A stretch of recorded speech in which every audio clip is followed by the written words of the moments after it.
Hello दोस्तों। तो कैसा महसूस कर रहे हो? उम्मीद करते हैं बहुत अच्छा महसूस कर रहे होंगे और बहुत अच्छी पढ़ाई चल रही होगी तुम्हारी। आपकी पढ़ाई में हमारा सहयोग देने हम आ चुके हैं फिर से आपके साथ। और आज हम करने वाले लीनियर इक्वेशन पूरा खत्म। एक वीडियो में सारे कंसेप्ट और सब पे प्रीवियस ईयर क्वेश्चन हर कंसेप्ट पे। इसके अलावा भी क्वेश्चन आप करना चाहेंगे तो जरूर करेंगे। ठीक है, शुरू करते हैं बिना फालतू की बात करें। Linear equation. इक्वेशन का मतलब क्या होता है? इक्वेशन मतलब कि something is equal to something, ऐसा लिखा हो। जैसे मैंने बोला x is equal to 5, it is equation. मैंने बोला y minus 8 is equal to 12, ये भी एक इक्वेशन है। मैंने बोला 12 प्लस 4 इज इक्वल टू 16, ये भी एक इक्वेशन है। मैंने बोला x minus y plus z is equal to 25, ये भी एक इक्वेशन है। लेकिन लीनियर कब है? लीनियर जब जब है, जब जब वेरिएबल वेरिएबल की पावर कितनी है? 1। अगर वेरिएबल की पावर 1 के अलावा कुछ भी है तो वो लीनियर नहीं है। जैसे कि अगर मैं लिखता हूं x plus y is equal to 18, तो ये लीनियर इक्वेशन है। अगर मैंने लिख दिया एक्स स्क्वायर, कितना गंदा स्क्वायर है, x square plus 15 is equal to कुछ भी 6 या 16, अब ये लीनियर इक्वेशन नहीं है। इक्वेशन को लीनियर रहने के लिए उसमें वेरिएबल की पावर 1 होनी चाहिए। बात इतनी सी है, इतनी सिंपल है। अगर हम एक लीनियर इक्वेशन का अगर हम ग्राफ बनाना चाहें, जैसे मानो कोई भी लीनियर इक्वेशन है, x plus y is equal to 8, कोई भी एक लीनियर इक्वेशन है। अगर मैं इसका ग्राफ बनाना चाहूं, इसका ग्राफ हमेशा एक सीधी लाइन बनेगा। अब वो सीधी लाइन कहीं से भी गुजरे, कैसे भी गुजरे, एक सीधी लाइन ग्राफ बनता है एक लीनियर इक्वेशन का। इतनी सी बात है। आगे बात समझ में, एक लीनियर इक्वेशन अगर उसका ग्राफ बनाने जाए तो एक लाइन बनता है। और लीनियर इक्वेशन में सभी वेरिएबल्स की पावर 1 होती है। वेरिएबल चाहे एक हो, दो हो, तीन हो, चार हो, पांच हो, कितने भी हों। लेकिन हमारा चैप्टर है linear equation in two variable, तो हम दो के साथ डील करेंगे। आगे चलते हैं, आगे क्या है? आगे pair of linear equation in two variable. इस बार अभी हमने सॉरी अभी हमने पीछे देखा कि लीनियर इक्वेशन क्या है। अब हम डील करेंगे कि पेयर ऑफ लीनियर इक्वेशन मतलब कि दो लीनियर इक्वेशन को हम एक साथ डील करेंगे। आओ जरा करके देखते हैं। जैसे मानो एक इक्वेशन है a1x plus b1y plus c1 is equal to 0। एक और दूसरी इक्वेशन है a2x, कहाँ गया भाई, plus b2y plus c2 is equal to 0। ठीक है, ये सब है। ये दो लीनियर इक्वेशन है। अब मैं क्या चाहता हूं, मैं इन दोनों लीनियर इक्वेशन को एक ग्राफ पे उतारना चाहता हूं। आई बात समझ में? मैं इन दोनों लीनियर इक्वेशंस को एक ग्राफ पे उतारना चाहता हूं। दिखा ग्राफ, दिखा? ठीक है। अब मैंने मान लिया कुछ देर के लिए जो ये ब्लू वाली लाइन का ग्राफ है, मान लो ऐसे गया होगा। ठीक है, एग्जाम्पल लेना है, ऐसे गया होगा। और मैंने मान लिया कि जो ग्रीन वाली लाइन है वो कुछ ऐसे गई होगी। ठीक है, ऐसे गई होगी। ये एक केस माना है कि मान लिया कि वो दोनों एक पॉइंट पर टकराए। क्या इसके अलावा और कितनी पॉसिबिलिटीज है इन लाइन के बिहेवियर की? दो लाइनें एक ग्राफ पे बनाने के बाद कितने तरीके से बिहेव करेंगी, क्या क्या अलग अलग चीजें बन सकती हैं? जरा ध्यान से सुनो। केस वन बन सकता है कि हो सकता है वो दोनों लाइनें कट करें एट वन पॉइंट, जो कि इस केस में है। ठीक है, मैं लिख क्यों रहा हूं, आगे लिखा हुआ है। देखो, केस वन क्या बन सकता है कि वो इंटरसेक्ट करें कितने, एक पॉइंट पे, मान लो ऐसे ऐसे टकराए वो। ठीक है। केस टू क्या हो सकता है कि वो पैरेलल हो जाएं, मतलब कि एक ऐसे गई तो मैं भी तेरे साथ चलूंगी पर कभी मिलूंगी नहीं, जैसे कि रेल की पटरी, है ना? वो दो एक पैरेलल लाइन है, तो ये भी पैरेलल लाइन मतलब कि जो कभी नहीं टकराएंगी। ऊपर केस एक बार टकराएंगी। और एक और केस बनता है, क्या है केस थर्ड? कोइंसिडेंट लाइन, मतलब कि जब एक लाइन दूसरी लाइन के एग्जैक्ट ऊपर आ जाए। ये तीन केस पॉसिबल हैं जब दोनों लाइन को हम एक साथ सोल्व करेंगे। पहला केस कि एक पॉइंट पर टकराएं, दूसरा केस कि टकराए ही ना, पैरेलल निकल जाएं, और तीसरा केस कि एक के ऊपर एक आ जाए। जब ये वाला केस है तो क्या है, वन सॉल्यूशन। मतलब कि ये एक पॉइंट ऐसा है, एक पॉइंट ऐसा है जो इन दोनों लाइन को सेटिस्फाई करेगा। आई बात समझ?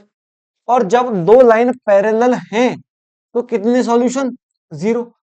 कि ऐसा कोई भी पॉइंट नहीं है, ऐसा कोई भी एक पॉइंट नहीं है जो इन दोनों लाइन को सेटिस्फाई कर रहा हो। आगे चले, तीसरा क्या है? कोइंसिडेंट लाइन, मतलब कि एक के ऊपर एक लाइन, कितने सॉल्यूशन, कितने ऐसे पॉइंट हैं जो दोनों को सेटिस्फाई करेंगे? इनफाइनाइट, बहुत सारे अनलिमिटेड पॉइंट है, जितने भी पॉइंट पॉसिबल है एक लाइन पर वो दूसरे को भी सेटिस्फाई करेगा। आई बात समझ में? आई। आगे चलते हैं। आगे देखो, ये थोड़ा अच्छे से और ग्राफिकल रिप्रेजेंटेशन है कि अगर दो लाइन पैरेलल हैं तो ऐसे निकलेंगी, कभी नहीं मिलेंगी। यहाँ पे क्या है? दोनों लाइनें कोइंसिडेंट होगी, एक के ऊपर एक आ गई, इनफाइनाइट सॉल्यूशन। यहाँ पे क्या है? यहाँ पे एक बार कट कर रही है, वन सॉल्यूशन यहाँ पे लिखा हुआ है। अब देखो, वन सॉल्यूशन, इनफाइनाइट सॉल्यूशन और नो सॉल्यूशन। अगर दोनों लाइन का कोई सॉल्यूशन नहीं है, वो क्या है? पैरेलल, तो उनको बोलते हैं इनकंसिस्टेंट। अगर आप भी इनकंसिस्टेंट रहोगे तो कोई सॉल्यूशन नहीं निकलेगा, आपसे पेपर में कोई भी क्वेश्चन सॉल्व नहीं होगा, ऐसे बोल दिया है। अगर इनकंसिस्टेंट रहोगे तो आपको सॉल्यूशन पाने के लिए, कुछ भी पॉइंट पाने के लिए कंसिस्टेंट रहने की बहुत जरूरत है। अगर इनफाइनाइट सॉल्यूशन है तो भी कंसिस्टेंट, एक सॉल्यूशन है तो भी कंसिस्टेंट। अगर दो लाइन का सॉल्यूशन है तो लाइनें कंसिस्टेंट हैं, अगर सॉल्यूशन नहीं है, कोई भी पॉइंट कॉमन नहीं है, तो इनकंसिस्टेंट हैं। अब ये क्या है? कंसिस्टेंट, डिपेंडेंट और इंडिपेंडेंट। ये आपके काम की चीज उतनी है नहीं, लेकिन अगर याद रखना चाहो, एक के ऊपर एक लाइन पूरी तरह डिपेंड है तो कंसिस्टेंट डिपेंडेंट, और इंडिपेंडेंट मतलब कि अलग अलग घूम रही है, बस एक पॉइंट पर मिल रही है। याद रह जाए तो बेहतर है, वरना नहीं पूछेगा। आगे बात समझ में? कंसिस्टेंट मतलब सॉल्यूशन मौजूद है, चाहे एक हो चाहे इनफाइनाइट हो। इनकंसिस्टेंट मतलब दोनों लाइन में कोई कॉमन पॉइंट नहीं है, कोई सॉल्यूशन नहीं है। इतनी सी चीज है। आगे चलते हैं, आगे आगे आगे। अब अगर मैं आपको दो इक्वेशन लिख के दे दूं और उनको फिर पूछूं कि बताओ इनके अंदर एक सॉल्यूशन है या इनफाइनाइट सॉल्यूशन है या कोई सॉल्यूशन नहीं है, तो कैसे बताओगे? आओ जरा ये देखते हैं। अगर एक लाइन है a1x plus b1y plus c1 is equal to 0, और एक दूसरी लाइन है a2x plus b2y plus c2 is equal to 0, ये दोनों लाइन है। अब इन दोनों लाइन को देके आपसे पूछा है कि बताओ, अगर, अब देखो अक्सर लिखा हुआ है, अगर a1 अपॉन a2 इक्वल नहीं आता है b1 अपॉन b2 के, अगर a1 अपॉन a2 इक्वल नहीं आता है b1 अपॉन b2 के, तो वो लाइनें टकराएंगी और उनका एक सॉल्यूशन होगा। मतलब एक सॉल्यूशन, एक सॉल्यूशन के लिए क्या होना चाहिए? a1 अपॉन a2 इक्वल ना हो b1 अपॉन b2 के। आई बात समझ? और ये a1 और a2 क्या है? ये भी आपके पास लीनियर इक्वेशन है। a1 है x का कोफिशिएंट, a2 दूसरी लाइन में x का कोफिशिएंट, ठीक है। और b1 ये रहा और b2 वो रहा, सब क्लियर दिख रहा है। लाइन दे के ही पूछेगा ना, ऐसा तो नहीं होगा कि आपको पता ही नहीं है a1 a2 क्या है, सब पता होगा। अब आगे चलते हैं। अगर a1 upon a2 b1 upon b2 c1 upon c2 सब कुछ इक्वल आ गया, अगर सब कुछ इक्वल है, सब समान है, तो भाई दोनों लाइनें एक ही हो गई ना। मतलब एक के ऊपर एक लाइन है, इनफाइनाइट सॉल्यूशंस हैं, इनफाइनाइटली मैनी सॉल्यूशन, अगर सब कुछ इक्वल है तो। a1 upon a2 b1 upon b2 is equal to c1 upon c2, सारे रेशोज इक्वल हैं, तो दोनों लाइनें एक ही हैं। जैसा तुम चाहते हो कि भाई तुम दोनों एक हो जाओ, तो वैसे ये दोनों लाइनें एक ही हैं। अब एक केस और बच गया, आ जाओ। इसमें क्या होता है? a1 अपॉन a2 इक्वल होता है b1 अपॉन b2 के, लेकिन c1 अपॉन c2 इक्वल नहीं होता। अगर ये दोनों इक्वल हैं, ये इक्वल नहीं है, तो लाइनें कैसी हैं? पैरेलल हैं और कोई सॉल्यूशन नहीं है। मतलब कि तुम दोनों के मन के ख्याल इक्वल हैं, दोनों के मन के ख्याल इक्वल हैं, लेकिन कभी कुछ कह ही नहीं पाए, कुछ सी नहीं कर पाए, कुछ देख नहीं पाए, कुछ कह नहीं पाए, तो कोई सॉल्यूशन नहीं होगा, कभी नहीं मिलोगे। बस ऐसे सदा पैरेलल रहोगे, कभी नहीं मिलोगे। ठीक है, दोबारा बताता हूं। अगर a1 अपॉन a2 अगर इक्वल नहीं आता है b1 अपॉन b2 के, तो वन सॉल्यूशन है। अगर तीनों रेशियो इक्वल हैं तो इन्फिनिटली मैनी सॉल्यूशन। अगर a1 upon a2 equal b1 upon b2, is not equal C one upon C two, तो लाइंस कैसी है, पैरेलल। आगे समझ में, जब तक क्वेश्चन नहीं करेंगे महसूस नहीं होता कुछ समझ में आया। आओ जरा आगे चलते हैं। एक क्वेश्चन करो, a system of two linear equation in two variable is inconsistent if the lines of the if the lines in the graph are. ठीक है, अब मुझे एक बात बताओ, अगर मैं दो लाइन देके तुमसे ये बोलूं कि ये दोनों लाइन इनकंसिस्टेंट हैं, तो क्या मतलब है? अभी मैंने पीछे बताया ना कि इनकंसिस्टेंट होने का क्या मतलब है। इनकंसिस्टेंट मतलब कि नो सॉल्यूशन। लाइन कैसी है, पैरेलल। अगर लाइन पैरेलल है तो a1 upon a2 is equal b1 upon b2 is not equal c1 upon c2। ऐसे ही रटा होना चाहिए, क्योंकि क्वेश्चन का है इस पे आना। तो क्या है, अगर इनकंसिस्टेंट है तो भाई लाइन कैसी है, पैरेलल। कुछ सोचना ही नहीं, लाइन से फिर पैरेलल। आगे चलो, आगे क्या है, आगे एक और question. The value of k for which the system of linear equation ये एंड ये हैव इन्फिनिटली मेनी सॉल्यूशंस। अगर दो इक्वेशन के इन्फिनाइट सॉल्यूशंस हैं तो क्या होता है, देखो भाई, अगर इन्फिनाइट सॉल्यूशंस हैं तो a1 upon a2 is equal b1 upon b2 is equal c1 upon c2। यही होता है, यही इसमें लगा देंगे और k की वैल्यू हम प्राप्त कर लेंगे। आओ जरा, लाइन को स्टैंडर्ड फॉर्म में लिखना है, वो क्या है, पहले x फिर y और फिर constant term is equal to 0। ये पहली इक्वेशन। और दूसरी इक्वेशन क्या है, 36x plus 6y minus 3 is equal to 0। तो मुझे पता है कि क्या, a1 अपॉन a2 मतलब a1 अपॉन a2 इक्वल होना चाहिए b1 अपॉन b2 इक्वल होना चाहिए c1 अपॉन c2। आई बात समझ में? ये 1/6 है, ये भी 1/6 आएगा, मतलब कि ये वाला पार्ट को अगर हम लेकर सॉल्व करें तो हमारा आंसर आ जाएगा। आओ जरा सॉल्व करते हैं। 3 से 3 खत्म, बचा क्या, 1/6 इज इक्वल्स टू, यहाँ पे माइनस आया क्योंकि ये भी माइनस का था, तो ये माइनस खत्म, बचेगा क्या, सिर्फ के, मतलब के इज इक्वल्स टू 1/6। और ये रहा हमारा आंसर। आई बात समझ में, आई ना अच्छे से? ये 3-4 बातें हैं एकदम रटी होनी चाहिए, क्योंकि क्वेश्चन आना भाई एकदम पक्का है, लिखित लिखित में ले लो कि क्वेश्चन आएगा ही आएगा। चलो आगे चलते हैं, आगे भी कोई क्वेश्चन है। Check if the given pair of linear equation is consistent और नॉट। बस इतना बता दो ये लाइनें कंसिस्टेंट हैं या नहीं। कैसे बताते हैं, कंसिस्टेंट क्या है पहले बताओ। कंसिस्टेंट का मतलब है कि सॉल्यूशन है, चाहे एक चाहे इनफाइनाइट। और इनकंसिस्टेंट इनकंसिस्टेंट क्या है, कि सॉल्यूशन नहीं है, लाइंस पैरेलल हैं। ठीक है भाई, a1 को a2 करते, a1 क्या है 5, a2 क्या है 7, b1 क्या है -4 और b2 क्या है 6। 5/7 और -4/6, क्या ये दोनों इक्वल हैं? क्या कहीं से भी, ये तुम्हारी अगर मैं आंखें भी फोड़ दूं तो भी ये इक्वल तुम्हें नहीं दिखेंगे। मतलब ये लाइन ये रेशियो इक्वल नहीं है, तो क्या मिलता है, वन सॉल्यूशन। अब जाओ कहीं भी, वन सॉल्यूशन मतलब कि लाइन क्या है, कंसिस्टेंट। सॉल्यूशन है तो कंसिस्टेंट है, सॉल्यूशन नहीं है तो इनकंसिस्टेंट है। आगे चलते हैं, अब देखो, अब क्या आता है। अब देखो, जैसे हमने पीछे ये देखा था ना,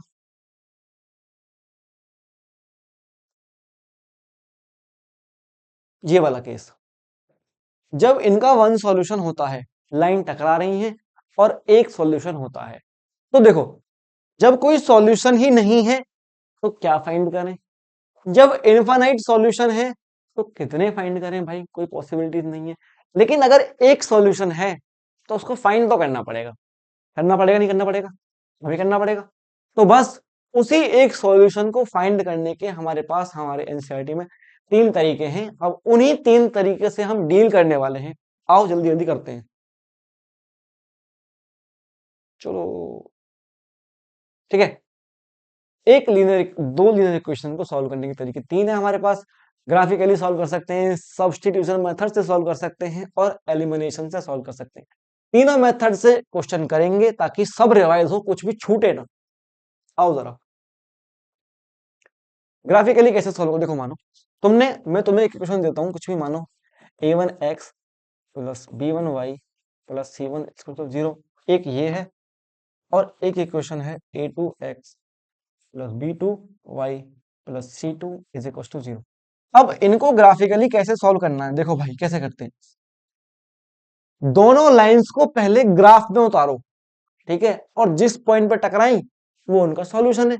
वो आराम से आंखों से देख के बता पाओगे, लेकिन उसके लिए ग्राफ बनाना आना चाहिए। अब मुझे एक बात बहुत ध्यान से बताना, अगर मैंने यहाँ एक पॉइंट लिख दिया, एक पॉइंट बना दिया, तो मुझे क्या पॉइंट दिख रहा है, थोड़ा बड़ा बना देते हैं, ठीक है। तो मुझे एक बात बताओ कि इस पॉइंट से कितनी लाइन पास हो सकती हैं, बताओ बताओ। सबने बता दिया होगा कि इस पॉइंट से इनफाइनाइट लाइन पास हो सकती है, इनफाइनाइट इनफाइनाइट इनफाइनाइट, है ना।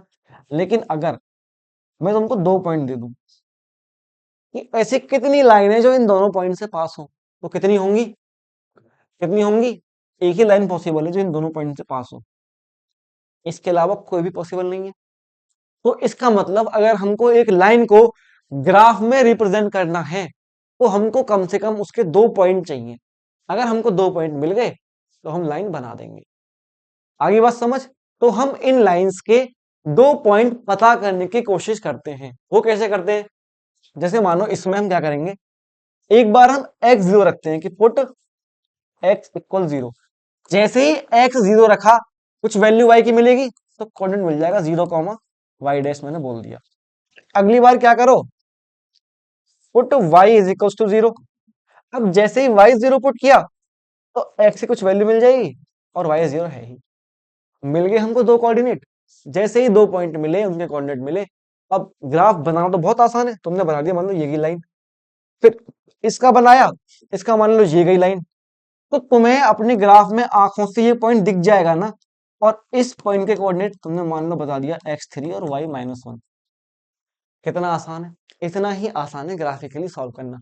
ग्राफ पेपर तुम्हारे पास होगा, दो लाइनें होंगी, दोनों लाइन पे पॉइंट अज्यूम करो, एक बार x जीरो माना तो y मिल जाएगा, y जीरो माना x मिल जाएगा, और ऐसे ही आराम से सॉल्व कर सकते हो। कोई पाबंदी नहीं है कि x जीरो ही मानना है, इजिएस्ट होता है इसलिए मानने, कुछ भी मान लो जो तुम्हारा मन करे, ठीक है। ये हो गया। अब क्वेश्चन करते हैं जरा, जब तक क्वेश्चन ना करें ठीक से समझ नहीं आता, ठीक से दिखता नहीं है। आओ जरा, check whether the following pair of equation is consistent और नॉट। चेक करो कि ये दो जो इक्वेशन लिखी हुई हैं कंसिस्टेंट हैं या नहीं। कंसिस्टेंट का मतलब, एक बार फिर, मतलब कि सॉल्यूशन है या नहीं। अगर है तो ग्राफिकली फाइंड करो उस सॉल्यूशन को। चुपचाप कोने में चेक करूंगा, लेकिन आप खुलेआम चेक करना, सरेआम चेक करना कि सॉल्यूशन है या नहीं। पहले मैंने दोनों इक्वेशन को स्टैंडर्ड फॉर्म में लिखा, x प्लस 3y-6 इक्वल 0। देखो x बाद लिखा हुआ, पहले x लिखो, -2x प्लस का 3y प्लस का 12 इधर आ जाएगा, इज इक्वल टू 0। देखो a1/a2 मतलब 1/-2, और 3/3 मतलब कि 1, मतलब -1/2 और 1 इक्वल तो नहीं है, मतलब कि क्या है, a1/a2 इक्वल नहीं है b1/b2 के, मतलब कंसिस्टेंट है, एक सॉल्यूशन है। चलो भाई, एक सॉल्यूशन है तो अपना काम बन गया, फाइंड करते हैं, ठीक है। अब फाइंड करने के लिए क्या, ग्राफिकली फाइंड करना तो ग्राफ बनाना पड़ेगा। मैंने क्यों मिटा दिया भाई, x प्लस 3y-6 इक्वल 0, और दूसरी है -2x plus 3y plus 12 equal 0, ठीक है। मैं इसको सॉल्व करता हूं पहले। क्या वही दो पॉइंट चाहिए, पहले मैंने कर दिया पुट x इक्वल 0। जैसे ही मैं x 0 पुट करूंगा तो क्या मिलेगा, 0 plus 3y-6 equal 0। 3y is equal to 6 और y इज इक्वल टू 2। तो मुझे पॉइंट क्या मिले, मुझे पॉइंट मिले 0, y है 2। अब क्या करो, पुट कर दो y इक्वल 0। जैसे ही y 0 रखा, ये वाला पार्ट खत्म, x-6 इक्वल 0 और x इज इक्वल टू 6। तो मुझे इस बार पॉइंट मिल गया, x 6 है, y 0। आगे बात समझ में, ये दो पॉइंट मिल गए। मैं ग्राफ बना दूं यहाँ पे जरा इनका, जल्दी से इसका बना देता हूं।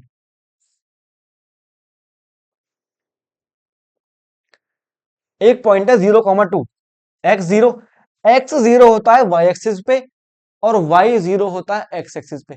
ये भी याद रखना, एमसीक्यू में आ सकता है एक नंबर में, कि x 0 कहां होता है, x जीरो होता है वाई एक्सिस पे और वाई जीरो होता है एक्स एक्सिस पे, खत्म बात। X zero y two, x zero इस पे है, वाई टू मान लिया जहां हो गया, x zero y two, x six y zero, x six माना मैंने यहां होगा और वाई जीरो। तो मेरी ये लाइन ऐसे निकल गई। ठीक है भाई, अब मैं दूसरी वाली सॉल्व करता हूं।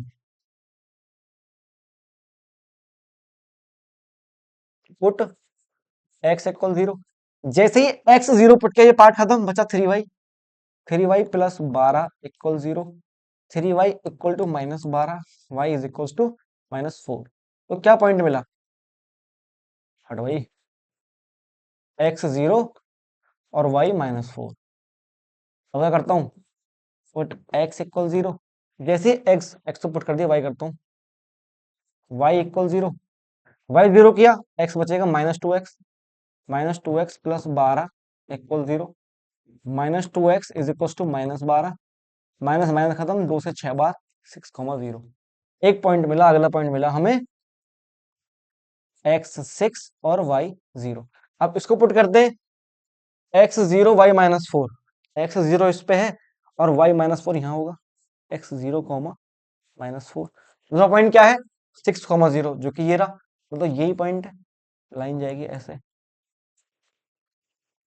यहाँ पे तो हमको लकीली वो पॉइंट जो कॉमन था वो हमने अज्यूम भी किया, ये वाला।